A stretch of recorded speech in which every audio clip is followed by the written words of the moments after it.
I verily believe that the far greater part of the wars in Africa would cease if the Europeans would cease to tempt them by offering goods for slaves. And though they do not bring legions into the field, their wars are bloody. I believe the captives reserved for sale are fewer than the slain. I have not sufficient data to warrant calculation, but I suppose not less than 100,000 slaves are exported annually from all parts of Africa, and that more than one half of these are exported in English bottoms.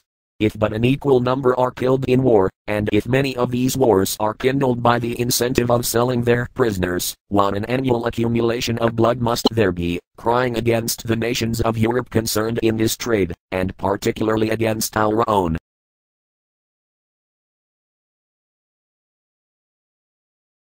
Is now part of the nation of Benin, was ruled by the kings of Dahomey. The story of these feared kings reposes in the memory of the tribe's oral historian, the griot. Here in the city of Abomey, once the capital of the Dahomeyan kingdom, the old man makes himself comfortable on a wooden chair. Neighbors sit nearby and squat on haunches as he begins to recount the royal epic.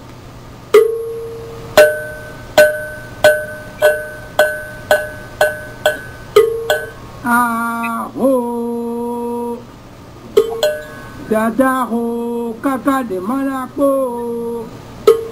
Striking a cowbell for punctuation, the griot tells of the king's voodoo gods, their armies of fierce female warriors, their battles, their conquests, and their spoils, slaves.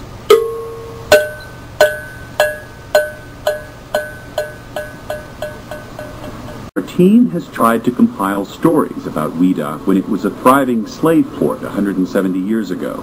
I remember the interview of one slave, Kujo Kazul. He said that he was living in a peaceful village when a lot of women just came and catched them.